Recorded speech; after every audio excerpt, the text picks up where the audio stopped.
Hi guys, I am coming at you here with yesterday's makeup globbed all over and just some beautiful bedhead. I don't even care at this point. Anyway, I just wanted to tell y'all guys a little update. I'm tired. I'm jaded. I am just here, kinda.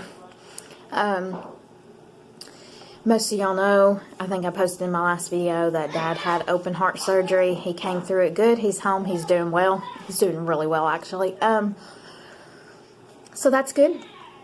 The day after he came home, Connor had been coughing, kind of snotty. And so I just, after school, when I went in to pick him up, they had been watching his temp all day.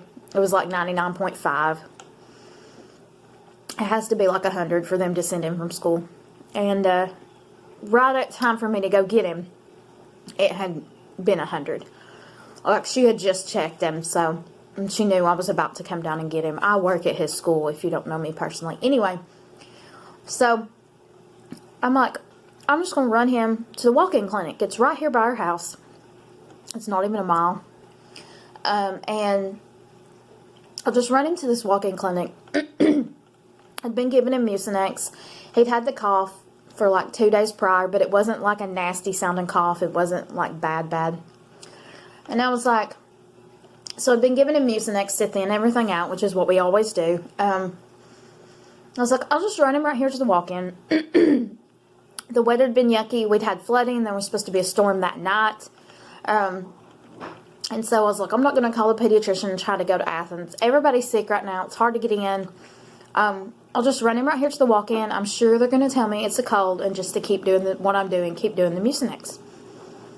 So I did. It was packed. We waited 2 hours at the walk-in. And while we're sitting there, he's sitting beside me in a chair, and I'm like, don't look at anybody, don't touch anybody, don't touch anything. Because I was afraid of him picking up something worse than what he already has. And the more I looked at him while we were there, the more I started thinking, this might be something else than just a cold. He started looking sicker. His eyes looked really sick. I can always peg Connor immediately when he's sick because his eyes have this just different look about him. I'll call them sick eyes, but and so he just looked pretty miserable. So I was like, this may be more than what I had originally thought. But it was too late to call the pediatrician at that point. They were closing, and we were already there and had waited that long. So we were already exposed to whatever was in the room. So we stayed, and they called him back, and his temp was low. She actually checked it twice. It was 97, so I mean not low, but he typically stays around 98.5, 98.7 at all times. So it was a low temp. And I know that a low temp is also a bad sign. Like I said, it wasn't extremely low, but to me, knowing what his temp normally is, it was low. And I was like, at that point, this is something more serious. And I was just thinking, well, maybe it's like a sinus infection. I didn't really know. Strep's going around. His teacher had said that he had held his throat at one point during the day. So we were concerned about strep. Obviously concerned about the flu. It's still going around really bad at his school. Anyway, so your mind's racing at that point. She listened to him. And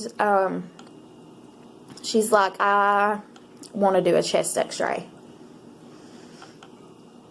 Connor's had pneumonia a lot. We actually have been hospitalized with pneumonia a lot. This summer, he has done so exceptionally well that he got to go off of his lung meds. He was on a daily preventative.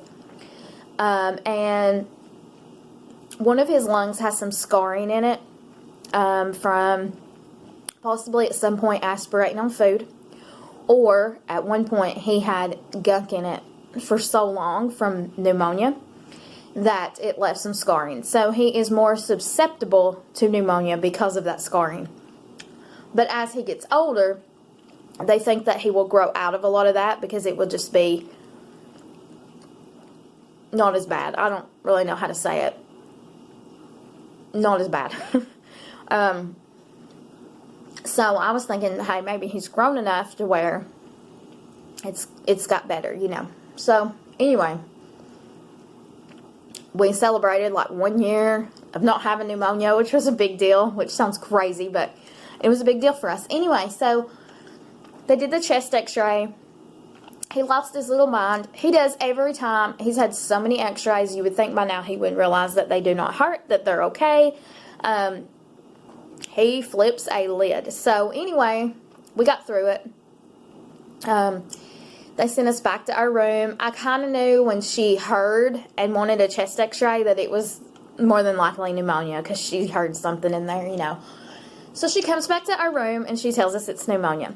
Now this whole time, once I knew we were getting a chest x-ray, I was kicking myself because I had recently took our hospital bag out of my trunk. I keep a hospital bag in my trunk, which is clothes for me, clothes for him, anything we would need at the hospital, and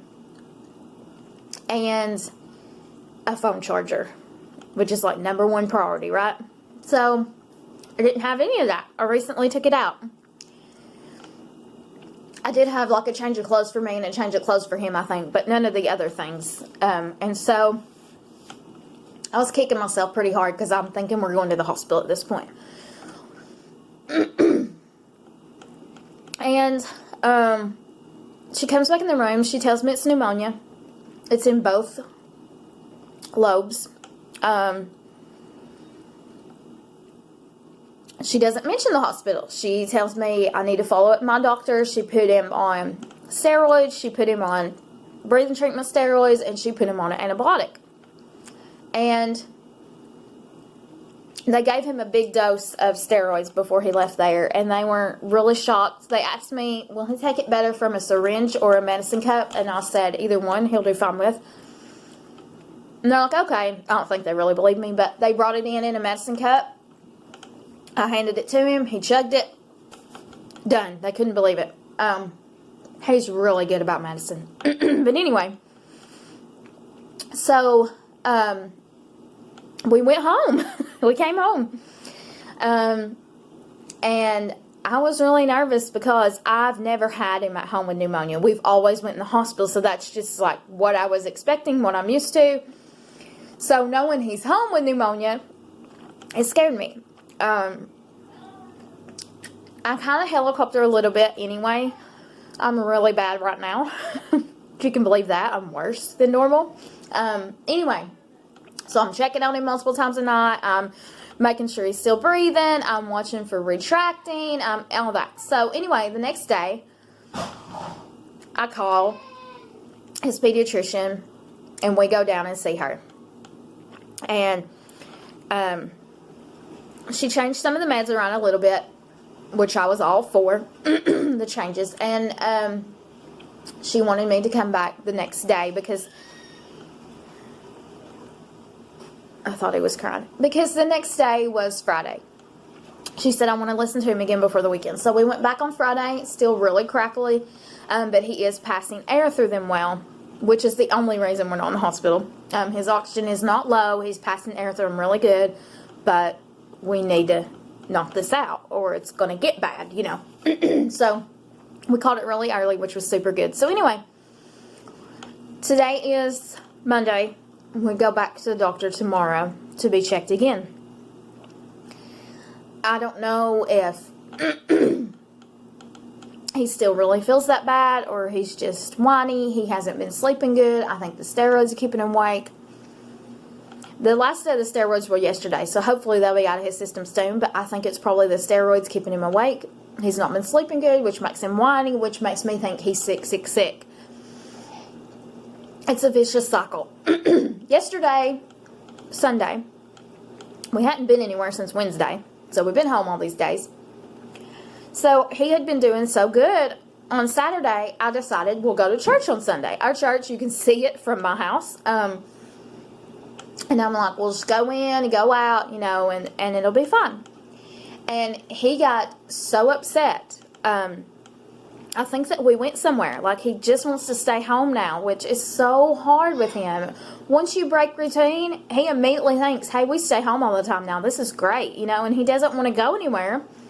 And then when he cries and stuff, I think, gosh, he's sick. We don't need to go anywhere, you know, and then I start keeping him home again. And when will that end, you know? So he was really whiny. We got home from church, and his diaper was dry, which he's doing that more and more. He's going longer and longer because he's getting older. So I took him and set him on the potty. If you know Connor, you know that even if he's just peeing his diaper, he will try to squeeze something out on that potty. If it's a drop, he will try to pee in that potty. He, like, screamed, like, threw a fit, would not pee in the potty. So I put his diaper back on him. I'm like, okay. He had drunk a whole sippy cup in church. So I knew he had drank. So I did what any mom would do, and I let him have cereal for lunch, because my thinking was all the milk. I know he's getting some fluids in him because all the milk. So, and I know they're not supposed to have dairy when they're sick like that, but I picked my battles, and I decided the fluid was worth it. So anyway, he ate the cereal. He did fine. He drank all the milk out of the cereal, and he went to the bathroom with Daddy. He likes to go to the bathroom with Daddy. He has recently discovered the beauty of standing up to pee, and he thinks he's the coolest. So I sent him to the bathroom with Daddy, because I'm like, that is a sure way that he's going to potty. He did not. He fussed. He cried. I put his diaper back on him. So Jeremy says, let's just put him on the couch, give him his tablet. When his mind gets off of it, maybe he'll pee. So this whole time we're thinking maybe it hurts to pee, maybe he's got a UTI, maybe he's got a kidney infection. You know, my mind's racing. My mind's been racing. My dad just had open heart surgery. I've been in a state of adrenaline taking over my body for a couple weeks now. So I'm all over the place. I'm scattered. But the thing is, even if it were a UTI or kidney infection or some other reason why he wouldn't want to pee, why it might hurt or something, this antibiotic should be clearing it up. So it still doesn't really make any sense. Anyway, he, about 5-10 minutes later, I went in to check his diaper, and it was soaked. It probably weighed 5 pounds. It was getting close to where those crystals in it just bust on out, and it bust and is nasty gunky everywhere. We were at the 5-hour mark at that point. I had already kind of got my things ready to go to the ER, because if you've watched my first video where he had pneumonia for the first time, I kind of got reprimanded by a nurse and told I was reckless and told that I should never let him go more than 6 hours without peeing, without bringing him to the ER. 6 hours without peeing, he needs to be in the ER. So her words have never left my mind, and so I was getting ready to go to the ER. But he peed, and he peed the rest of the day. He did great. Let me get my stuff. I'm going to show you what we do when he's sick to push fluids.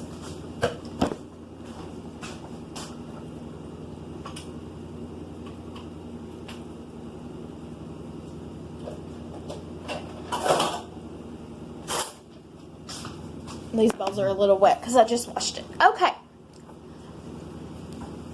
To push fluids, this is what I do. I'll fill this up with water, probably just to about here. I mean, I don't get crazy and go high. We're going to have it everywhere, but it is just water. Probably about here. I give him a syringe. I draw the water up in it, and I give it to him. Like in his mouth, you know. And he'll laugh. He loves it. Yesterday, he discovered that he can now pull it out and get water in it and push it into his own mouth. And he loved it. And so he sit with this stuff, and he drank so much water. Now, he don't drink every drop, but he drank so much water. And what I used to do, if your child can't do this syringe, because that, you know, they have to learn to do that. They may be too little or whatever, is a medicine cup. and I'll just kind of play around in it, and then I'll go, oh, yummy, and I'll drink it, and then he'll be like, ooh, and then when he drinks it, you know, we're like, it's a party. We're like, yay, you did it, you know. And he's drunk a lot of water that way. So just some little tricks I use. Yeah, it's kind of gross. I mean, it's not gross, but they were playing in that and all that. But if you're supposed to push fluids and they won't just drink, you do whatever will work. And so there's a suggestion. Works for us. So he did that. He drank. He peed the rest of the day. Everything was great. Everything was fine. I don't know what happened. So that's what's going on. We're off the steroid now, so I hope he'll start sleeping at night, and I hope that's a lot of his crankiness. He's just tired. He's just irritable. And anyway, I hope that's all it is. We'll continue the antibiotic for 10 days. Another thing is antibiotics tear his stomach in two. Like I'm just going to do a TMI right here. But, okay, so when he's on antibiotics, anytime he's been on antibiotics, his diarrhea gets so bad that it no longer stinks. And you're probably thinking that's a blessing, but it's really not. It no longer stinks. It kind of has a little bit of a sweet smell. Like it almost smells like the medicine kind of. But anyway, I had to get used to and train my brain to sniff and look for that. But anyway, because the problem is, it's like water. It's really gross. And when there's no smell, it's everywhere by the time you realize. I mean, it's been up his back. It's been like with a baby, you know. But there's a lot more of it. And yeah. So anyway, you can let your mind do the rest of that. So that's why I have kind of trained my brain to, I know the smell of it now, because it's not a stinky smell. It's kind of a sweet medicine-y smell. And anytime he's on antibiotics, no matter what. So he hasn't done that this time. He had a kind of a bad diaper on Friday, maybe, or Saturday. Maybe Saturday morning. That's good. I know what you're thinking. That's good. But I'm a little concerned. He's had no poopy diapers since then. I'm a little worried. I don't know if I should be or not. But we're going back to the doctor tomorrow. I'll talk to her about it. But the thing is, I'm just worried right now. I'm running off adrenaline. I've had this crazy few weeks. You know, when my dad finally found out it was his heart, and you can find all of this video on here and also on my blog. They said, you know, you were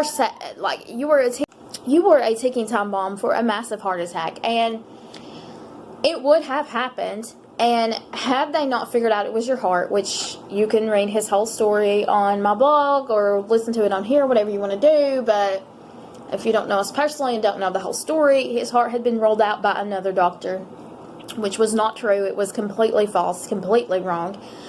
So we thought that it wasn't his heart, so we wouldn't have found it had these other things not come to pass. And we found this other doctor and just kind of went on a hunch and went. Had that not happened, he told him, you would have been dead by summer. So, hearing something that serious and knowing that had some other chain of events not happened, we were not going to find it. My dad would have been dead. Then finding out he needs heart surgery, you know, it's just been a whirlwind. Having to watch him for 7 days, knowing his heart had one artery, trying to do all the work, and it was getting tired. It was ready to give out. He could have still had a heart attack at any moment, and then having to wait 7 days for the surgery due to other complications going on in his body. I'm just in a adrenaline rush state. I'm just, what's going on? What's wrong?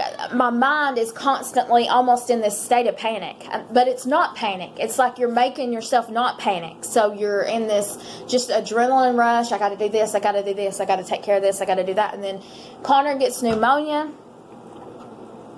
I mean, it's been awful. I've worked 3 days in the last 2 weeks. That's it.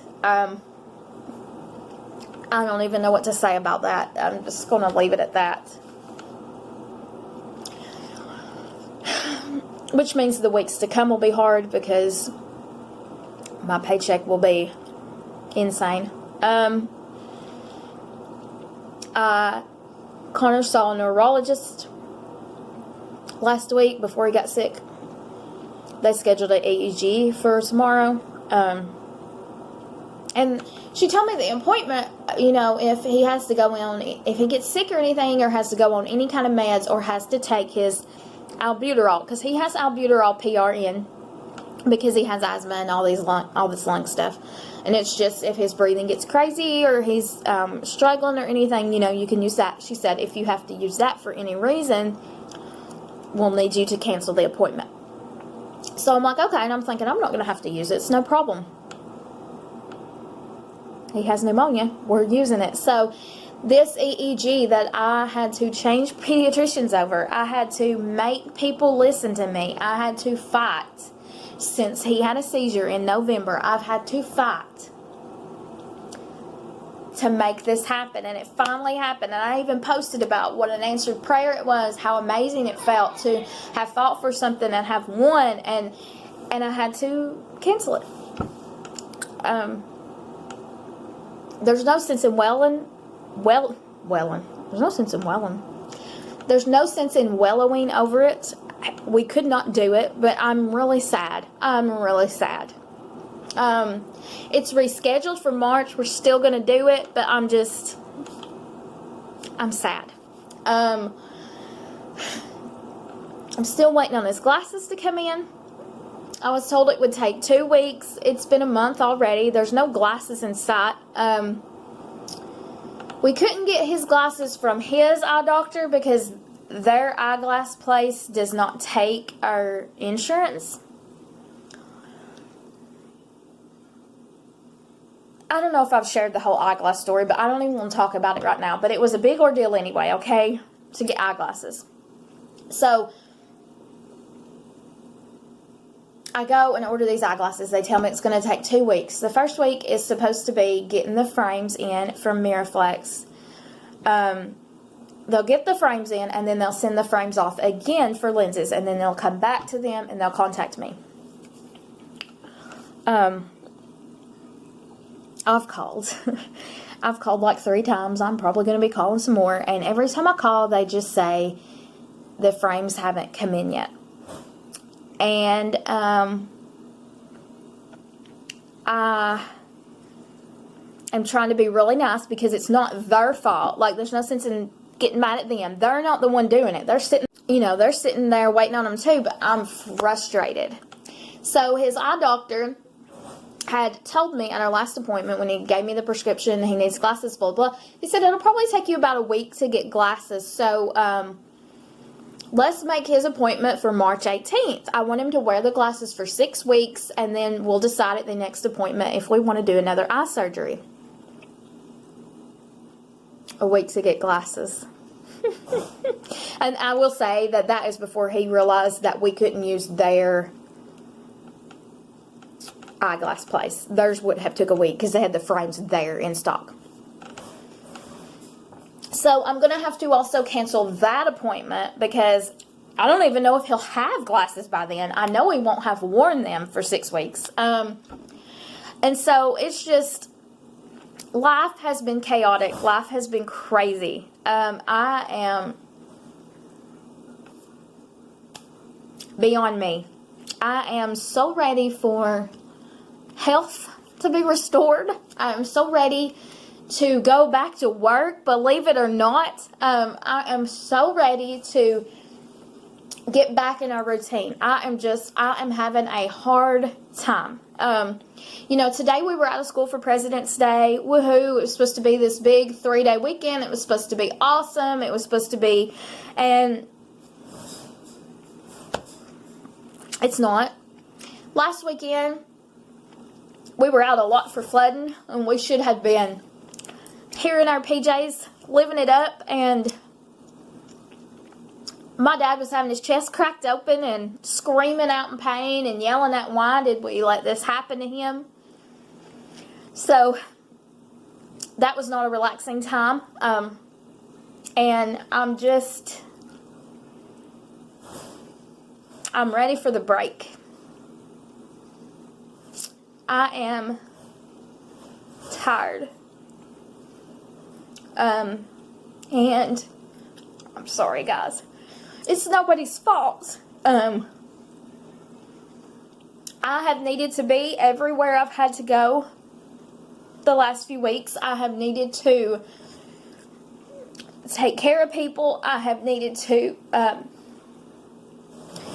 be there for people. I have needed to I have stretched myself thin because I had to. I have had a rough few weeks, and I am ready for some rest. I am needing to take care of me a little bit. And so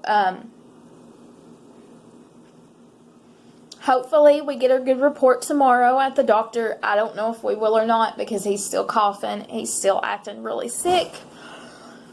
I will keep you guys updated. I'm hoping I'm going back to work Wednesday. I don't know at this point. I'm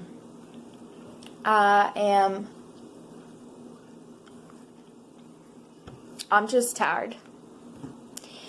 And I'm just venting to you guys. I don't want you to get the wrong idea. I'm so thankful that I have a child to take care of. I'm so thankful that I have my dad who is now doing well.